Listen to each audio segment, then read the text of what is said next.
Hello everyone, सभी को प्यार भरी सत श्री अकाल, नमस्ते, गुड इवनिंग, आदाब। मैं आपका रमन शर्मा। आप लोगों के प्यार की बदौलत आज रमन आईएल्स चैनल पूरे इंडिया का आईएल्स में नंबर 1 रैंक कर चुका है और मैं आप लोगों को हमेशा ही दिल से प्यार करता हूं और मैं कोशिश करता रहूंगा कि ऐसी ही वीडियोस मैं आप लोगों के लिए लेके आता रहूं जिससे बच्चे घर बैठे भी अपने आईएल्स की तैयारी करें और अपना एग्जाम क्रैक करें। मेरे चैनल का साफ मतलब ये है कि बहुत सारे बच्चे ऐसे होते हैं जो पे नहीं कर पाते, शायद वो जॉब पे होते हैं, उनकी इतनी सैलरी नहीं होती कि वो किसी इंस्टीट्यूट में अपनी पूरी फीस पे कर सकें। तो मैं कोशिश करता हूं कि इतने अच्छे तरीके से मैं पढ़ाऊं उस बच्चे को कहीं पे जाने की ज़रूरत ही ना हो, चाहे वो मेरा ही इंस्टीट्यूट क्यों ना हो। मैं नीडी बच्चों की हेल्प के लिए हमेशा आगे आता हूं और मेरा दिल करता है कि मैं उन बच्चों को इतना अच्छे तरीके से पढ़ाऊं कि उनको अपनी फीस पे करने की ज़रूरत ही ना पड़े। आज का वीडियो और कंटेंट मैं बहुत सोच समझ के आप लोगों के लिए लेके आया हूं। YouTube के ऊपर इससे पहले ये वीडियो नहीं था।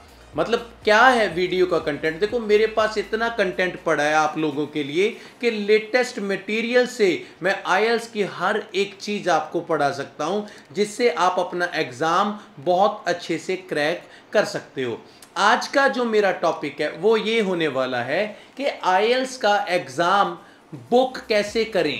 जब हम बुकिंग करते हैं एग्जाम की, उसके बाद चलो बुकिंग हो गया, उसके बाद आईएल्स के एग्जामिनेशन हॉल में जब हम जाते हैं तो कौन कौन से डॉक्यूमेंट होने चाहिए, कौन सा मॉड्यूल वहाँ पे पहले होता है, किस टाइम हमारा रिपोर्टिंग टाइम कौन सा होता है, कैसे वहाँ पे जाना है, कौन कौन से डॉक्यूमेंट्स लेके जाने हैं, कैसे बैठना है, कहाँ वहाँ पे नकल चलती है नहीं चलती है, किसी पे आस रख के जाना चाहिए नहीं जाना चाहिए, पर्चियाँ जैसे स्कूल में लेके जाते थे सेटिंग हो जाती है नहीं हो जाती है, सभी चीज़ों के जवाब मेरी एक वीडियो आपको देने वाली है और इसमें मैं A to Z आपको सब कुछ बताऊंगा कि कैसे आप आईएल्स की प्रेपरेशन करना शुरू करते हो, फिर एग्ज़ाम देते हो, फिर एग्जामिनेशन हॉल में जाते हो, कौन कौन से डॉक्यूमेंट्स वहाँ पे चाहिए, उसके बाद रिजल्ट कैसे हम ढूंढते हैं, कैसे रिजल्ट आता है और रिजल्ट आने के बाद आपके इतने अच्छे बैंड स्कोर आते हैं और मेरे मुंह में आप लड्डू डालते हो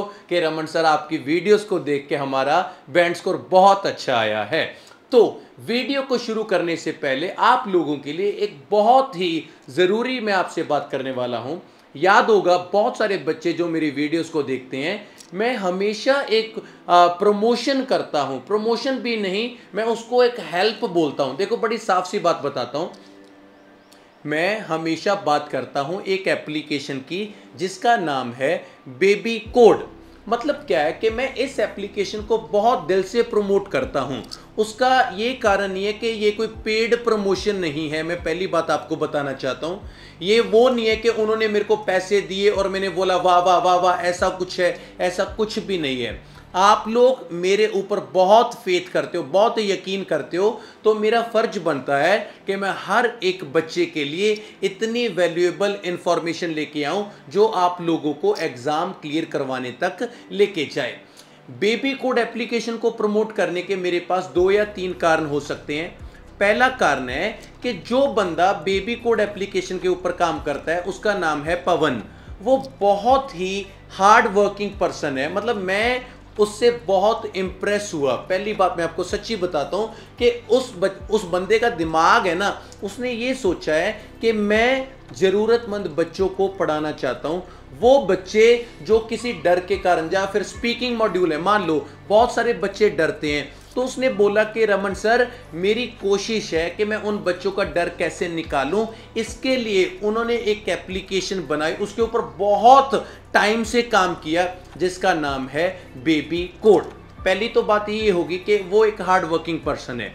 दूसरा कारण है कि मैं बेबी कोड को प्रमोट क्यों करता हूं, क्योंकि ये वो एप्लीकेशन है जिसके बिना आईएल्स का एग्जाम क्रैक नहीं हो पाता। ये सच्ची बात है। और तीसरी बात ये है कि अगर आप मार्केट में एप्लीकेशंस देखोगे ना, तो उनका ना जो प्राइस है वो बहुत ज़्यादा है, मतलब बहुत ज़्यादा, कम से कम 4,000 5,000 रुपये महीना एक एप्लीकेशन को यूज़ करने का।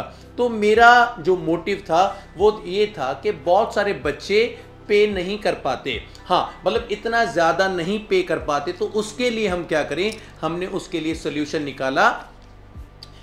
जो चीज आपको मार्केट में 4-5-6 हज़ार रुपए में मिलती है, वो मैं आप लोगों के लिए पता है कितने में लेके आऊं, 250 रुपए महीना। मतलब क्या है कि मैं चाहता हूं कि हर एक बच्चा बहुत अच्छे तरीके से स्टडी करे। ये तो कुछ कारण थे जिसके लिए मैं बेबी कोड को प्रमोट करता हूं। अब मैं बताता हूं कि ये चीज क्या है। मैं आपके 2 मिनट लूंगा, 2 या 3 मिनट, उसके बाद मैं आपको एग्जाम की बात करूंगा। मगर इन 2-3 मिनट में मैं आपका विजन क्लियर करने वाला हूं और मैं आपको बताना चाहता हूं कि ये है क्या। पहली बात, जो बच्चे आईएलटीएस की प्रिपरेशन करते हैं तो उनके लिए स्पीकिंग मॉड्यूल एक बहुत ही टफ मॉड्यूल होता है, जिसका कारण पता है क्या है। शायद हम गवर्नमेंट स्कूल से पढ़े होते हैं, शायद हमारा जो बोर्ड होता है ना वो पंजाब बोर्ड है, हरियाणा बोर्ड है, हमारा बेस है ना वो इतना अच्छा नहीं होता, जिसके कारण हम किसी इंस्टीट्यूट में लगते हैं या कहीं पे भी लगते हैं तो हमें ना कॉन्फिडेंस है वो बिल्ट नहीं हो पाता। तो ये बेबी कोड एप्लीकेशन उन बच्चों के लिए है जिनका इंग्लिश स्पीकिंग है वो बहुत ही लो लेवल का है, जो बोलना तो चाहते हैं मगर किसी कारण मतलब डर है मन में, कोशिश करना चाहते हैं मगर वो शर्माते हैं। तो ये एप्लीकेशन उन बच्चों के लिए है। पहली और इंपॉर्टेंट बात ये है कि बेबी कोड एप्लीकेशन के ऊपर आप अकेले बैठे अपने घर पे भी प्रैक्टिस कर सकते हो। दूसरी बात, बहुत लोग बोलते हैं कि अरे भाई मिरर के आगे खड़ के प्रैक्टिस करो, कॉन्फिडेंस आएगा। करके देखो मिरर के आगे प्रैक्टिस, अरे मिरर आपके मिस्टेक्स थोड़ी ना बताएगा। तो ये बेबी कोड एप्लीकेशन हमने इस तरीके से डिजाइन किया है कि कोई भी बच्चा कहीं पे भी बैठा अपनी हर रोज इंग्लिश के ऊपर प्रैक्टिस करे, चाहे वो आईएलटीएस करता है, चाहे वो कोई इंग्लिश वैसे ही सीखना चाहता है, तो ये एप्लीकेशन उनके लिए बहुत ही इंपॉर्टेंट है। कुछ इंपॉर्टेंट फीचर्स मैं आपको बताना चाहता हूं, उसके बाद आपकी आंखें खुली रह जाएंगी कि रमन सर इतने कम रुपीस में आप ऐसा क्यों प्रोवाइड कर रहे हो। इसका साफ सा कारण है, मैं चाहता हूं कि हर एक बच्चा बहुत अच्छे तरीके से पढ़ाई करे और अपने माता पिता का जो नाम है वो रोशन करे। अगर मैं बात करता हूं इंग्लिश के स्पीकिंग टेस्ट की, आप सबको पता है कि आईएलटीएस का स्पीकिंग पता है कब क्लियर होता है, जब उसके ऊपर आप बहुत ज्यादा प्रैक्टिस करते हो। अगर आप किसी इंस्टीट्यूट में लगे होते हो, वहां पे एक बार हो जाएगी स्पीकिंग, ज्यादा से ज्यादा अगर आप उनके बड़े खास हो तो 2 बार आप अपना आईएलटीएस का स्पीकिंग दे सकते हो। मगर इस टेस्ट के ऊपर आप अनलिमिटेड टाइम स्पीकिंग दे सकते हो, वो भी बिना किसी रुकावट के। जब भी आपका दिल करे आईएलटीएस स्पीकिंग देने का, आप प्रॉपरली एक आपको देखो, जब आप शुरू करोगे तो आपके लिए पूरा एक अच्छे तरीके का एक ऐसा एटमॉस्फेयर बन के आपके लिए टेस्ट आएगा, जिसमें आपको जैसे रियल एग्जाम में टास्क 1 के क्वेश्चन पूछे जाते हैं ये पूछेगा, टास्क 2 का क्यू कट पूछा जाता है ये पूछेगा, टास्क 3 भी आपसे पूछा जाएगा। मतलब एक अच्छे तरीके का आपको इंग्लिश में आईएलटीएस स्पीकिंग का माहौल मिलेगा। जब आपने तीनों टास्क को मतलब टास्क 1, टास्क 2, टास्क 3 को परफॉर्म कर दिया, उसके बाद ये बात यहीं पे नहीं रुकने वाली, इसके बाद आपको पता है क्या मिलेगा, ये आपको बहुत अच्छे तरीके से जो जो आपने आंसर्स दिए हैं वो आप सुन भी सकते हो कि मैंने क्या बोला था, मैंने क्या बोला था। मतलब क्या है कि आप अपना जो भी कुछ बोलते जाओगे ये ऑटोमेटिकली टाइप करता जाएगा और बाद में क्या है आप उसको सुन भी सकते हो कि मैंने क्या बोला था। दूसरे नंबर पे आप उसको जो भी आपने इंग्लिश में बोला, आप हिंदी, पंजाबी, आप कोई भी और लैंग्वेज में उसको ट्रांसलेट भी करके देख सकते हो कि जो इंग्लिश मैंने बोली थी उसकी पंजाबी या हिंदी क्या बनेगी, क्या मैं सही बोल रहा था या नहीं। मतलब क्या है कि आईएलटीएस स्पीकिंग के लिए ये तो सबसे बड़ी बात होगी। उसके बाद आपको आपकी ग्रामेटिकली मिस्टेक्स बहुत अच्छे तरीके से बताई जाती हैं कि बेटा आपने यहां पे गलती की है तो आप नेक्स्ट टाइम उसको नहीं करोगे। और आपको आपके बैंड स्कोर भी बताए जाते हैं कि आप इतने बैंड स्कोर के स्टूडेंट हो, और आपको यह भी बताया जाएगा कि अगर आपके 6 बैंड स्कोर आए हैं तो क्यों 6 आए हैं, 7 कैसे आएंगे, 8 कैसे आएंगे, कौन कौन सी आप मिस्टेक्स मत करो। मतलब कि एक टेस्ट आपको इतने अच्छे तरीके से बनाया जाता है। मान लीजिए आपने किसी क्वेश्चन का आंसर दिया, उसके बाद ये आपको उसके बेस्ट आंसर्स भी देगा।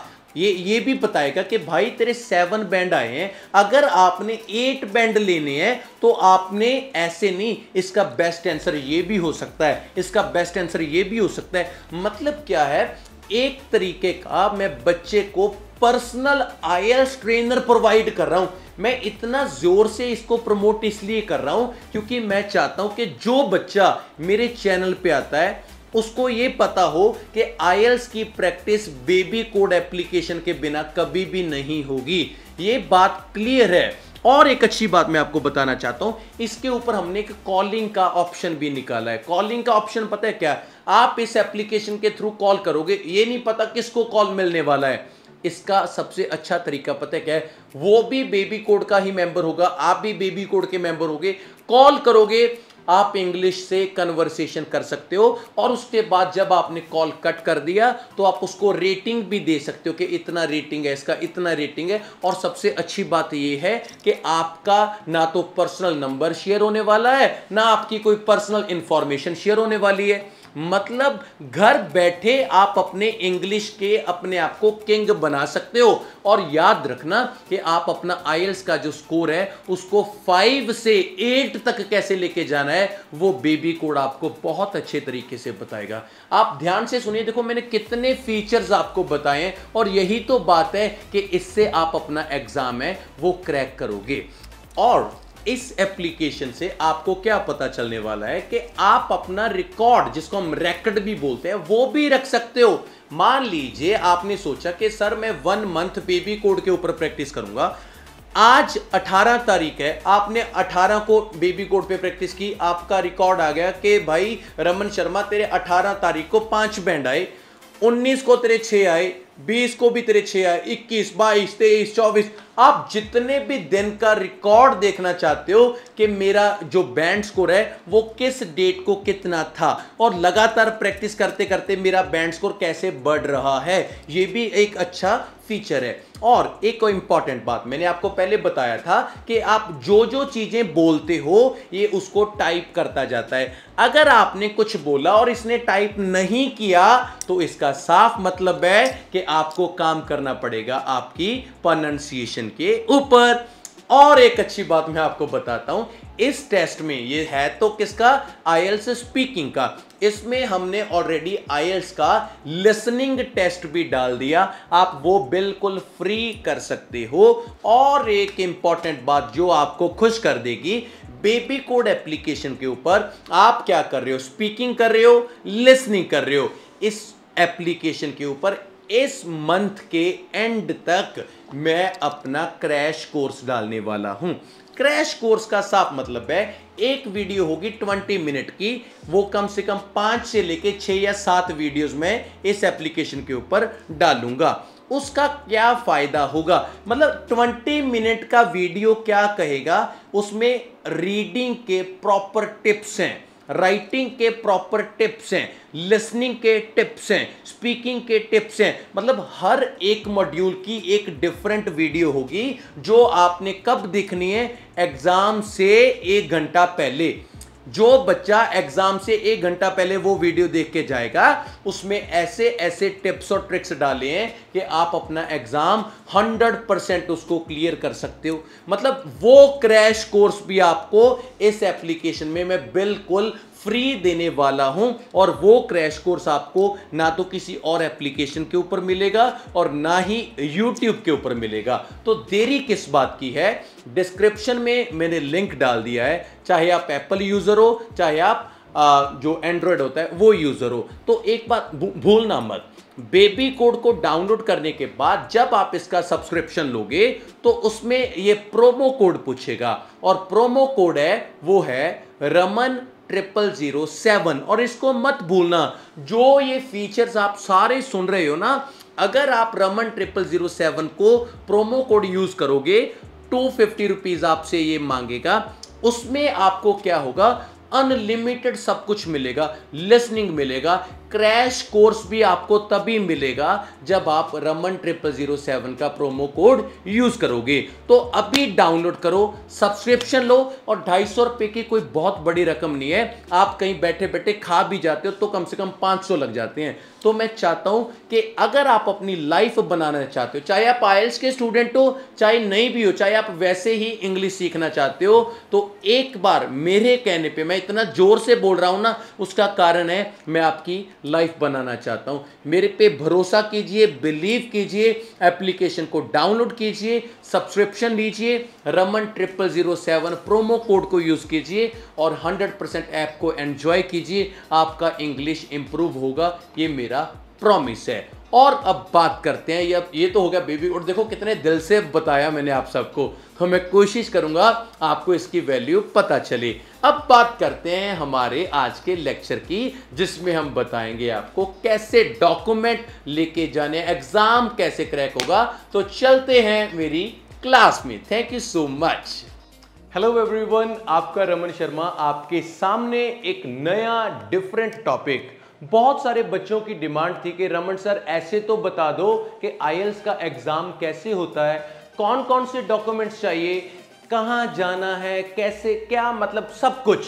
आज मैं बात करने वाला हूं, एक बहुत ही छोटी सी एक वीडियो बनाऊंगा, मगर ऐसी नॉलेज दूंगा इस वीडियो में आप सभी को पता चलेगा, चाहे आप इंडिया में हो, चाहे आप इंडिया से बाहर हो, कि आईएलटीएस का एग्जाम कैसे देते हैं, कौन कौन सी चीजें मैंडेटरी हैं। मैं बहुत अच्छे तरीके से आपको एक्सप्लेन करूंगा।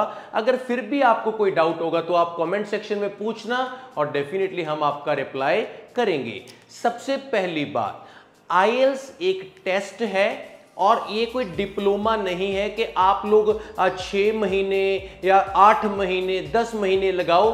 नहीं, मैं बिल्कुल साफ शब्दों में कहता हूं कि कोई फ्रेश बच्चा चाहे अगर आईएलटीएस करनी चाहता हो तो उसके लिए जो टाइम पीरियड है वो मिनिमम, वो कितना टाइम लगाएगा, 2 मंथ, 2 महीने कम से कम लगा लो। और अगर ज्यादा जरूरत पड़ गई, मैक्सिमम आपका बेस नहीं है या कुछ भी है, तो आप ज्यादा से ज्यादा 3 महीने, इससे ज्यादा आप मत लगाना। मैं बड़ी साफ बात बोलता हूं। देखो, आईएलटीएस बिजनेस है, ये बात क्लियर है, बस ये अकेला बिजनेस नहीं होना चाहिए। मतलब फीस के लालच में बच्चे का टाइम वेस्ट नहीं होना चाहिए। तो मैं सभी बच्चों को ये बेनती करता हूं कि कहीं पर भी आईएलटीएस की प्रेपरेशन करो, मेरे पास करो, कहीं पे भी करो। मैं आपको ये नहीं बोलूंगा कि आओ मेरे पास ही आओ, मैं बेस्ट हूं। सभी जो आईएलटीएस पढ़ाते हैं, सभी टीचर अपना बेस्ट देते हैं और मैं सभी को दिल से सैल्यूट करता हूं। तो बात करते हैं कि इसका जो टाइम पीरियड है वो लंबा नहीं खींचना है। इस टेस्ट को हमने 2 या 3 महीने के अंदर अंदर ही फिनिश करना है। ये है पहली बात। दूसरी बात, जब आपने आईएलटीएस का टेस्ट देना है तो आपके पास जो पासपोर्ट है, ओरिजिनल पासपोर्ट है, वो मैंडेटरी होना चाहिए। मगर अगर आपके पास पासपोर्ट नहीं है तो आप आईएलटीएस का एग्जाम नहीं दे सकते। मतलब बड़ा साफ क्या हो गया, क्वालिफिकेशन क्या है, कम से कम +2, उसके बाद चाहे आपके पास बैचलर है, चाहे आपके पास मास्टर है, मतलब कम से कम +2। 10th वाला बच्चा आईएलटीएस का एग्जाम नहीं दे सकता। तो अभी हमने क्या क्या चीजें सीखी, मेरी क्वालिफिकेशन कम से कम क्या होनी चाहिए, +2, और दूसरे नंबर पे मेरे पास पासपोर्ट भी होना चाहिए, और जो मेरी प्रेपरेशन है मैंने बहुत अच्छे तरीके से की है, वो 2 महीने की है, 3 महीने की है, वो बात खत्म। और एक बड़ी इंपॉर्टेंट बात मैं आपको बताता हूं, जो बच्चे आईएलटीएस करते हैं उनके लिए एक सबसे बड़ा और इंपॉर्टेंट टॉक है कि बच्चों को पता क्या लगता है कि रमन सर एग्जाम भरने की बारी आ गई, अब हमने एग्जाम को फिल करना है, कहां से करें। देखो, बड़ी क्लियर बात बताता हूं, जो मतलब मार्केट में एग्जाम को बुक करते हैं ना, वो आपसे 200-300 रुपए लेंगे। तो मैं आपको बड़ी क्लियर बात बताना चाहता हूं कि आप उनसे ही बुक करवाइए, क्योंकि कई बार क्या होता है, हम पर्सनल खुद बुक करते हैं, कोई ना कोई मिस्टेक रह जाती है जिससे हमारा कम से कम 15 या 16 हजार जितना भी है उसका नुकसान हो सकता है। तो मैं आपको बड़ी क्लियर बात बताता हूं, आप अपने कोई भी नजदीक कैफे होगा या आपका कोई दोस्त होगा, आप उनसे ऑनलाइन एग्जाम बुक करवा सकते हो। अगर आप मेरी टीम से एग्जाम बुक करवाना चाहते हो तो मैं डिस्क्रिप्शन में एक नंबर दूंगा, आप उस पर कॉल करके अपने डॉक्यूमेंट को सेंड करके एग्जाम बुक करवा सकते हो, जिसका हम कोई एक पैसा भी चार्ज नहीं करते। यहां तक हमने क्या देख लिया, +2 हो गई मेरे पास, दूसरा आईएलटीएस की प्रेपरेशन होगी मेरे पास, पासपोर्ट भी आ गया मेरे पास, और मैंने अभी बारी है एग्जाम को बुक करवाने की। तो एग्जाम को बुक करवाने के लिए आपको क्या चाहिए, आपको जस्ट कुछ भी नहीं, एक पासपोर्ट ही चाहिए जिससे आप अपने एग्जाम को बुक कर सकते हो। और इंपॉर्टेंट बात, बड़ी अच्छी बात बताने लगा हूं, आपको जो एग्जामिनेशन हॉल नियर पड़ता है, प्लीज मैं रिक्वेस्ट करता हूं सभी बच्चों से कि आप अपने नजदीक के एग्जामिनेशन हॉल में जाइए, किसी की बातों में ना आइए। बहुत लोग डरा देते हैं बच्चों को, अरे भाई पटियाला में तो बैंड नहीं आते, तू जा बरनाला, अरे भाई बरनाला में बैंड नहीं आते, तू जा अमृतसर। बच्चा पहले से डरा हुआ है तो क्यों उसको और डराएं। तो मेरी बड़ी साफ सी बात होती है, मैं बच्चे को कभी डरा के नहीं पढ़ाता। जब बच्चे को जब एग्जाम में फिल करवाता हूं तो मैं उसको ये नहीं बोलता कि वहां पे फिल कर दे, वहां पे फिल कर दे। आपका बैंड स्कोर आएगा आपकी मेहनत के पास से और किसी के पास से नहीं है। जगह बदल के बैंड स्कोर नहीं आते, ये मैं पूरा शोर मचाकर आपको बोल रहा हूं। जो भी आपको नजदीक का लोकेशन पड़ेगा, आपने वहां पे अपना एग्जाम है जो बुक करना है। एक और बात, जब आपने एग्जाम भी बुक कर लिया, अगर कनाडा जाना चाहते हो तो अच्छी फाइल कौन सी होती है, आपके 6 ईच बैंड स्कोर होने चाहिए, और अगर आपके +2 में 60% नंबर हैं तो ही आप कनाडा की फाइल लगवाइए, अदरवाइज फाइल लगवाई ना लगवाई एक बराबर हो जाएगी। कई बार देखो बहुत सारे लोग क्या बोलते हैं, हमने वीजा निकलवा दिया जी, बच्चे के 55% थे। अरे भाई पता क्या होता है, अगर आपने 100 फाइल लगाई, उसमें से 5 वीजाज निकल गए, 95 नहीं आए, तो आपको तो वो 5 ही शो किए जाएंगे ना कि ये देखो सक्सेस रेट क्या होता है। तो बात क्लियर है, अगर आपका 60% से ऊपर है और आपके पास 6 ईच बैंड स्कोर का टीआरएफ होगा तो ही आप अपनी फाइल लगवाएं। ये तो थी कुछ ऐसी जानकारी जो एग्जाम को देने के लिए जो आउटसाइड का था। अब हम बात करेंगे कि आपको एग्जामिनेशन हॉल में, देखो पेपर आपका फिल हो चुका है, अब डेट आ गई है कि आपको आपका एग्जामिनेशन हॉल में जाने का टाइम आ चुका है। ये देखो 2 तरीके से आपका जो पेपर होता है, कैसे, टोटल मॉड्यूल कितने होते हैं, 4 मॉड्यूल होते हैं, जिनमें से राइटिंग, रीडिंग और लिसनिंग, जी हां, राइटिंग, रीडिंग और लिसनिंग किसी एक दिन होगा, और जो स्पीकिंग का एग्जाम है वो एक दिन होगा। मतलब क्या है, जो आपका आईएलटीएस का पूरा टेस्ट है वो 2 दिन में कंप्लीट होगा। तो इसके ऊपर भी आपने गौर करनी है। तो अब भी हम बात करते हैं कि आपको एग्जाम फिल हो चुका है, एग्जामिनेशन हॉल के अंदर एंटर करना है, तो आपको कौन कौन से डॉक्यूमेंट्स चाहिए। तो सबसे पहला जो डॉक्यूमेंट है वो है आपका ओरिजिनल पासपोर्ट। आपको अपना ओरिजिनल पासपोर्ट कहीं पे भूल के नहीं जाना, अदरवाइज आपको एग्जामिनेशन हॉल में बैठने की परमिशन नहीं मिलेगी। और दूसरी बात, जो आपका पासपोर्ट है उसकी फ्रंट और बैक साइड की कलर्ड फोटो कॉपीज आपने निकलवानी है, वो 2 कलर्ड कॉपी आपको चाहिए। और उसके बाद आपके पास कम से कम 2 या 4 पासपोर्ट साइज फोटोज भी होनी चाहिए। और एक ना डेक्लरेशन फॉर्म होता है, जहां से हम एग्जाम को बुक करते हैं, वहां पे आपको एक फॉर्म मिलता है जिसमें ना कंडीशंस होती हैं कि मैं अच्छे तरीके से एग्जाम दूंगा, कोई चीटिंग नहीं करूंगा या कुछ भी, उसके ऊपर आपने जस्ट साइन है वो मारने होते हैं। और एक लास्ट बात, आप अगर चाहो तो स्टेशनरी अपनी लेके जा सकते हो, अदरवाइज आपको एग्जामिनेशन हॉल में ही स्टेशनरी मिल जाएगा। मगर मैं आपको एक एडवाइस देना चाहता हूं, देखो कोई पेंसिल, शार्पनर, इरेजर या पेन, ये 4 चीजें होती हैं, ये आप खुद लेके जाना, किसी के ऊपर डिपेंडेंट मत होना,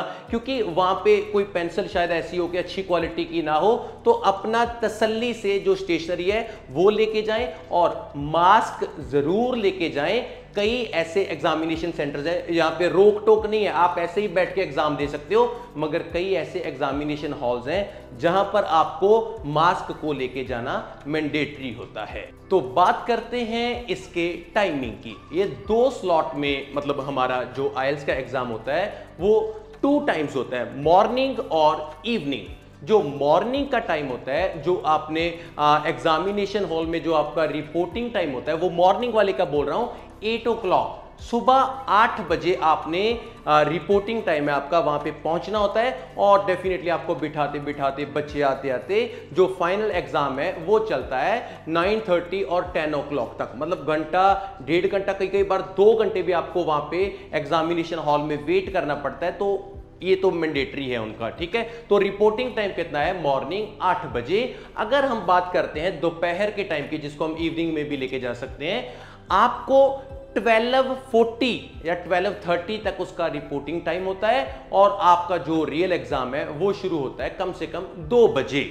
तो ये तो हो गया हमारा टाइमिंग का पैटर्न। और एक बात ध्यान में रखना, कई बार बच्चों को पता क्या लगता है, देखो एक मंथ में 4 आईएलटीएस के एग्जाम होते हैं। बहुत सारे बच्चों को लगता है कि रमन सर जब जीटी के साथ एकेडमिक का पेपर होगा ना तो आसान होगा या टफ होगा। ऐसा कुछ भी नहीं है। आईएलटीएस के एग्जाम की प्रेडिक्शन कोई भी नहीं होती। अगर आपको कोई बोलता है ना कि मैं प्रेडिक्शन कर दूंगा, ऐसे कर दूंगा, देखो तुक्का चल गया, मगर किसी को क्या पता कि एग्जाम में क्या आएगा। हाँ, ये बात जरूर होती है कि हम एडवांस रीडिंग्स को निकाल लेते हैं, हमें लगता है कि हाँ यार ये प्रेडिक्शन का मतलब पता है क्या होता है, लेटेस्ट मटेरियल को हम प्रेडिक्शन बोल देते हैं। कई बार मैं भी बोल देता हूं, मैं बड़ी साफ सी बात करता हूं, मगर हमें क्या पता एग्जाम में क्या आएगा क्या नहीं। हाँ, लेटेस्ट टॉपिक है वो तैयार कर लेते हैं और वो अच्छा एक पैटर्न होता है। और इंपॉर्टेंट बात, आईएलटीएस का जो एग्जाम होता है उसका तरीका क्या होता है, एक बड़ी अच्छी तरीके से मैं आपको बात बताना चाहता हूं। आजकल जो चल रहा है, आजकल क्या चल रहा है, सबसे पहला जो मॉड्यूल होता है वो होता है राइटिंग का, दूसरा मॉड्यूल होता है लिसनिंग का और तीसरा मॉड्यूल होता है रीडिंग का। मतलब आजकल का जो पैटर्न है वो इस तरीके से होता है। और दूसरी तरफ हम अगर बात करते हैं स्पीकिंग में, जो हमारा स्पीकिंग है वो एक अलग दिन का एक अलग पैटर्न है, उसका छोड़ देते हैं। जब आप जाके रिपोर्टिंग टाइम हो गया, आप अपनी कुर्सी पर बैठ गए, तो आपको एक फॉर्म दिया जाएगा, और उस फॉर्म की एक साइड पे आपकी डिटेल्स दी जाएंगी जो आपको एग्जाम भरते वक्त आपसे ली गई थी। आपका नेम, अगर आपका नेम सही है तो उसके सामने आपने टिक लगा देना है कि हाँ जी मेरा नाम सही है, मेरा विलेज सही है, मेरा पासपोर्ट नंबर सही है। अगर एग्जाम भरते टाइम किसी से कोई भी गलती हो गई हो तो आप अपना एग्जाम शुरू होने से पहले उस मिस्टेक को वहां पे निकाल सकते हो, क्योंकि जो पेपर में आप सेटिंग करोगे, जो भी करोगे, आपके टीआरएफ में वो ही चीजें आपके सामने आएंगी। कई बार क्या होता है कि किसी से एग्जाम जो हम जैसे फिल करते हैं, किसी का नाम सिमरनजीत है, मान लीजिए फॉर एग्जांपल सिमरनजीत है, तो कई बार क्या होता है वहां पे स्पेलिंग क्या होगी, SIMRANJIT। एग्जाम फिल करने वाले ने सिमरनजीत ऐसे लिख दिया, मगर आपको पता चला कि अरे भाई मैं तो डबल ई के साथ डालता हूं। तो घबराने की कोई बात नहीं है। आपका एग्जाम शुरू होने से पहले आपको करेक्शन फॉर्म होता है, आप उस पर अपनी स्पेलिंग ठीक कर सकते हो। जो स्पेलिंग आप फाइनल वहां पे करेक्शन में दोगे वो ही आपके टीआरएफ के ऊपर आएंगे। ये इंपॉर्टेंट बात है। एक और बात बताता हूं आपको, अगर आपका, ध्यान से सुनना, ये थोड़ी थोड़ी टिपिकल बातें हैं मगर बड़ी सोचने वाली बातें हैं। इसमें क्या होता है, अगर आपका स्पीकिंग पहले आ गया या स्पीकिंग बाद में आ गया, तो जब एग्जाम हमारा होता है तो इसमें बहुत सारे बच्चों की स्पीकिंग है वो पहले आ जाती है, बहुत सारे बच्चों की स्पीकिंग है वो बाद में आती है। तो एक बात को ध्यान से सुनना, मान लीजिए आपका LRW जिसको हम बोलते हैं लिसनिंग, राइटिंग और रीडिंग जो भी है, वो पहले आपका एग्जाम आ गया, तो वहां पे आपका रजिस्ट्रेशन होगा। रजिस्ट्रेशन में क्या होता है, जैसे आपके फिंगरप्रिंट्स लिए जाएंगे, आपका ओरिजिनल पासपोर्ट है वो मैच किया जाएगा, मतलब सारी आपकी डिटेल्स हैं वो ली जाएंगी। तो आपने क्या किया, आपने अपनी सारी रजिस्ट्रेशन की डिटेल्स दे दी ना, तो जब आप उसके बाद स्पीकिंग का एग्जाम देने जाओगे ना, तो वहां पे आपकी रजिस्ट्रेशन दोबारा नहीं होगी। अगर आपकी स्पीकिंग मान लो पहले आ गई, जो लिसनिंग राइटिंग है वो बाद में आए, तो स्पीकिंग वाले दिन आपका रजिस्ट्रेशन होगा, जिसमें आपके फिंगरप्रिंट लिए जाएंगे, आपका पासपोर्ट, सब कुछ मैच किया जाएगा। स्पीकिंग वाले दिन हो गया तो राइटिंग, रीडिंग, लिसनिंग वाले दिन आपका रजिस्ट्रेशन दोबारा नहीं होगा। दोनों में से कोई भी एग्जाम आपका जो पहले होगा उसी में से आपका रजिस्ट्रेशन किया जाएगा, और जो दूसरा एग्जाम होगा उसमें से दोबारा रजिस्ट्रेशन हम नहीं करेंगे। अगर मैं आपको बताऊं, मान लीजिए आपका है राइटिंग का पेपर है, वो पहले आ गया, तो राइटिंग का जो एग्जाम है वो पूरा आपको 1 आवर मिलेगा, जिसमें आपने अपना राइटिंग टास्क 1 और राइटिंग टास्क 2 दोनों कंप्लीट करने हैं। वहां पे आपको 1 मिनट भी ऐसा नहीं मिलेगा कि आप इधर उधर देख रहे हो, आप किसी से उम्मीद लगा के बैठे हो कि भाई मेरे को चीटिंग करवा दे, ऐसा कुछ भी नहीं होगा। जो आपको आता है वो ही आपने लिखना है, क्योंकि टाइम का प्रेशर तो इतना होता है कि किसी के पास किसी के लिए टाइम ही नहीं होता। तो मैं बड़ी साफ सी बात बोलता हूं कि किसी के ऊपर आस रख के मत जाओ। अगर आपको लगे कि वो करवा देगा, वो उसके पास भी टाइम नहीं है। तो बात क्या है, जैसे मान लीजिए राइटिंग है, राइटिंग टास्क 1 होता है, राइटिंग टास्क 2 होता है। मैं अच्छी बात बताने वाला हूं, आपको इंपॉर्टेंट लगेगी। राइटिंग टास्क 1 को हम जनरली क्या करते हैं कि आपको 20 मिनट में लिखना है, और राइटिंग टास्क 2 को आपने 40 मिनट में लिखना है। मतलब 20 और 40 दोनों क्या हो गया, 60 मिनट हो गए, 1 आवर हो गया। मैं आपको एक पर्सनल सलाह दे सकता हूं कि जो टास्क 1 है उसको कितना टाइम दिया था, 20 मिनट दिए थे। मैं आपको बोलता हूं कि उसमें से 5 मिनट निकाल दो, प्लानिंग करो, सोचो कि मैंने टास्क 1 में क्या लिखना है। जो आपने अच्छे तरीके से सोचा वो 15 मिनट में लिखो। राइटिंग टास्क 2 में आपको 40 मिनट मिले हैं, उसमें से 5 मिनट निकालो, प्लानिंग करो, 35 मिनट में कंप्लीट करो। दोनों टास्क में से 5-5 मिनट आपने प्लानिंग के लिए निकालने हैं, क्योंकि मैं बहुत सारे बच्चों को ऐसे देखता हूं जिन्होंने कोई प्लानिंग नहीं किया, बस लिखना शुरू कर दिया। जब वो आधे रास्ते में पहुंचते तो उनको लगता है अरे भाई मेरे पास तो और अच्छा पॉइंट हो सकता था, वो इरेजर से मटेने लगते हैं। क्या होगा, शीट खराब गई, टाइम खराब गया, और सबसे बड़ी बात दिमाग भी खराब गया। सबसे अच्छी बात क्या है कि आपने प्लानिंग करनी है, कितना टाइम, 5 मिनट टास्क 1 की, 5 मिनट टास्क 2 की। उसके बाद जो अगला मॉड्यूल आएगा, उसी चेयर के ऊपर आप बैठे हो, आपको करना है लिसनिंग। तो लिसनिंग को शुरू करने से पहले आपको ध्यान रखना, वो आपको एक हेडफोन देंगे, आपने लगाए, आप सभी को लिसनिंग है वो बांट दी जाएंगी। तो लिसनिंग आपको तब तक ओपन नहीं करना जब तक आपको वो नहीं बोलते कि आप ओपन करो, क्योंकि उससे पहले वो आपका ना माइक है, जो हेडफोन है, जो भी होता है व्हाटएवर, उसको चेक करते हैं कि आपको जो साउंड है वो ऑडिबल है, आप कंफर्टेबल हो। हाँ, जब सभी को लगता है सारी क्लास को कि हाँ सर हम कंफर्टेबल हैं, लिसनिंग प्ले करो, तो क्या होगा, वो बोलेंगे ओपन द लिसनिंग। सभी बच्चे अपना लिसनिंग ओपन कर लेते हैं। इसका कोई एग्जैक्ट टाइम नहीं होता। कई बार लिसनिंग है 25 मिनट में फिनिश हो जाता है, कई बार 27 में, कई बार 30, और 1-2 बार ऐसा भी हुआ है 32 में भी हुआ है। तो जब आपका लिसनिंग है वो पूरा फिनिश हो गया, तो उसके बाद आपको हेडफोन उतारने की इजाजत नहीं होती। आपने क्या करना है, आपको 5 से 10 मिनट मिलते हैं। आपने जो रफ अपने आंसर्स लिखे हुए हैं वो आप ओरिजिनल शीट के ऊपर आप अपने आंसर्स को उतारते हो। ध्यान से रखना, कुछ ऐसी बातें हैं जो फेयर शीट होती है, ओरिजिनल शीट होती है, जिसपे हमें बैंड आते हैं, उस पे जो लाइंस होती है ना, मेरी रिक्वेस्ट है, मैं कोशिश करूंगा कि मैं आपको स्क्रीन के ऊपर भी शो करवाऊं इस चीज को। लाइन ना तो बिल्कुल एक ऊपर वाली लाइन और नीचे वाली लाइन से टच नहीं होना चाहिए। आपको कंप्यूटर ने चेकिंग करना है, वो गलत कर देगा।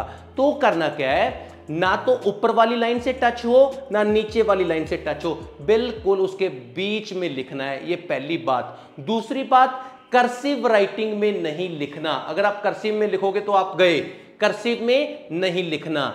और तीसरी बात, कई बार हमें जो क्वेश्चन के आंसर्स होते हैं वो रोमन में होते हैं। जैसे मान लो 5 है, 5 है, अगर आपने 5 ऐसे डाल दिया तो आप गए, अगर आपने 5 लिख दिया तो आप गए।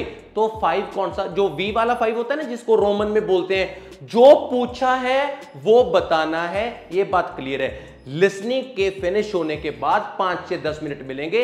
हेडफोन उतारने नहीं है, बस आपने हेडफोन को लगे लगे ही अपने आंसर्स को शिफ्ट करना है। और एक बात बताऊं, लिसनिंग देखो स्पीड में जा रहा होता है। कई बार मान लीजिए एक क्वेश्चन का आंसर आपको पता चल गया कि एजुकेशन है, तो आपके पास टाइम नहीं है ना, आप तो रफ पे लिख रहे हो, तो आप वहां पे ना EDU लिख सकते हो। आपको पता है कि मैं अगले क्वेश्चन पे जाऊंगा, इसको तो मैं फेयर शीट पे एजुकेशन ही लिख लूंगा, मगर मेरी रिक्वेस्ट है कि आप अपनी राइटिंग को खुद समझ सको।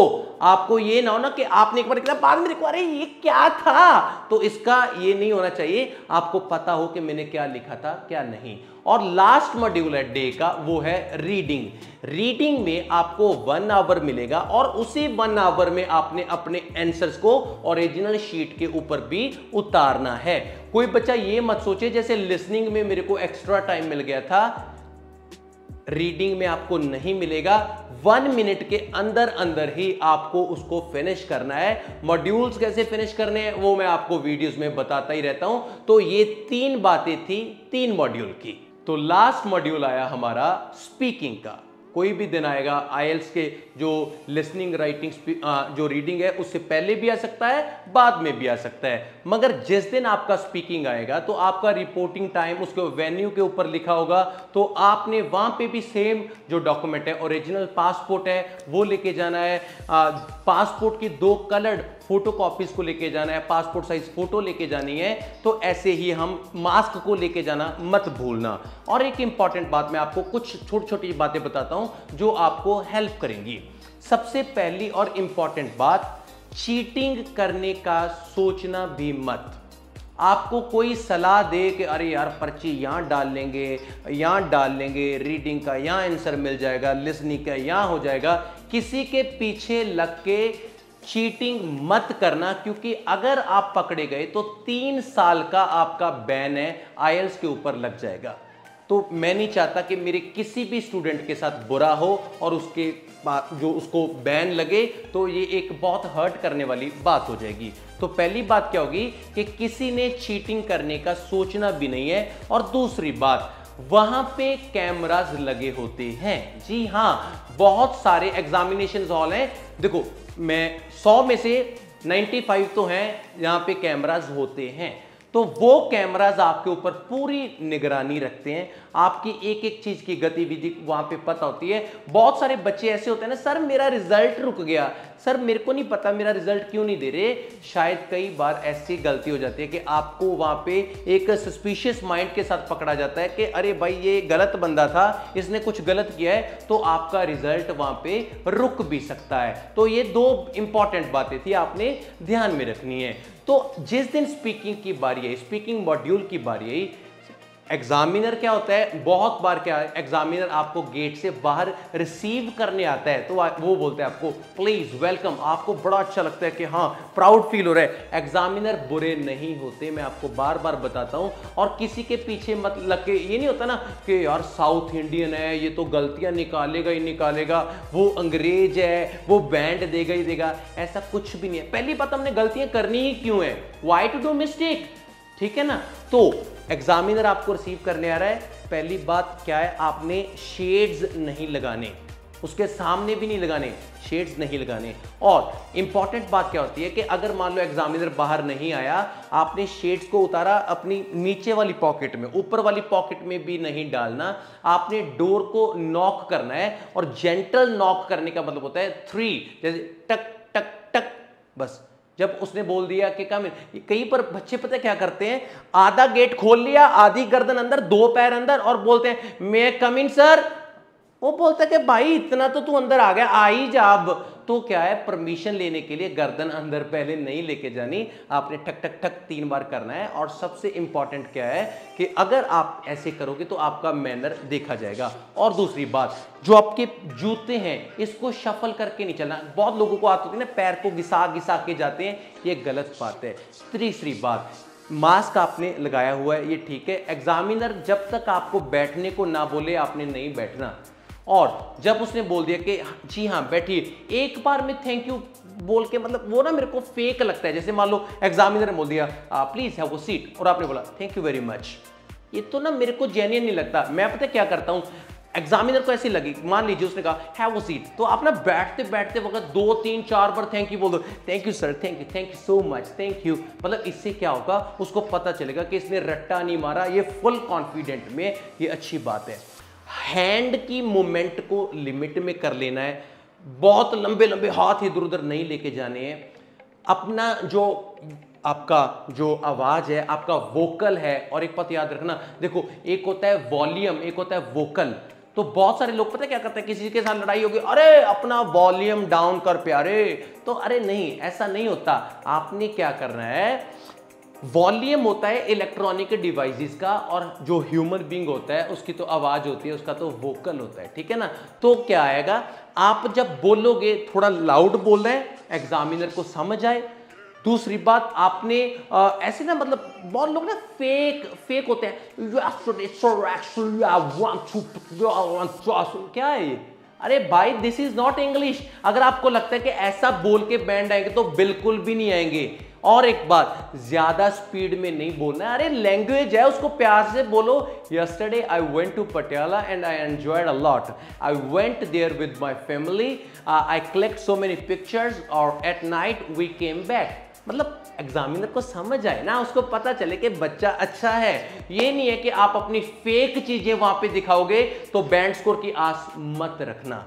स्पीकिंग है आपका 10 से लेके 13 मिनट का एक टेस्ट होगा। कई बार एग्जामिनर आपको पहले भेज देता है, कई बार बाद में भेजता है, तो डरने की कोई बात नहीं है। ये आपके टेस्ट हैं जो 3 एक दिन हो गए और स्पीकिंग का 1 दिन हो गया, टोटल 4 टेस्ट हो गए। और उसके बाद हमने 13 डेज है इसका वेट करना होता है। उसके बाद आता है रिजल्ट। तो रिजल्ट में अगर आपने रमन आईएल्स चैनल के ऊपर से वीडियो देख के एग्जाम दिया, या रमन सर की ऑनलाइन वीडियो देख के एग्जाम दिया, या फिर रमन सर की ऑनलाइन क्लास लगा के, या रमन सर की ऑफलाइन क्लास लगा के, मतलब आपके आईएल्स में अगर रमन का कुछ न कुछ है, तो आप जब रिजल्ट निकालोगे, एंटर डालोगे, आपके बैंड कम नहीं आएंगे। ये मेरा प्रॉमिस है, मेरा आपसे वादा है। मैं दिल से पढ़ाता हूं, तो मेरे को ये लगता है कि कोई बच्चा फेल नहीं होगा अगर मेरे से ऐसे पढ़ेगा। तो आपका बहुत अच्छे बैंड स्कोर आएंगे। और एक बात ध्यान में रखना, भूलना मत, जब आपके बहुत अच्छे बैंड आ गए तो आपने एक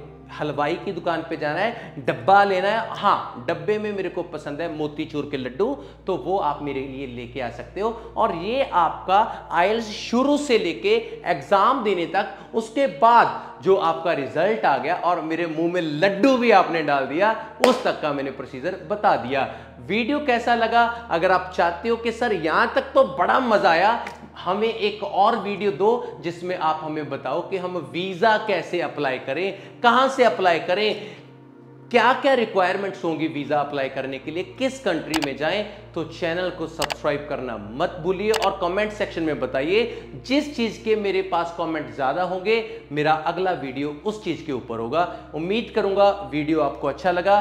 कुछ भी करो, सब्सक्राइब बटन है उसको घिसा घिसा के, रगड़ रगड़ के, जो भी करो, कुछ भी रगड़ो वहां पे, बस वो लाल बटन दबाना ही दबाना है। और आप चैनल के ऊपर बने रहिए, मैं आपके लिए अच्छी अच्छी वीडियोस, नॉलेज वाली वीडियोस मैं आपके लिए लेके आता रहूंगा। सभी को दिल से प्रणाम। अगर कोई गलती हुई हो तो हाथ जोड़ के रमन शर्मा आपसे माफी मांगता है। बने रहिए रमन आईएल्स के साथ। थैंक यू, शुक्रिया, थैंक यू सो मच।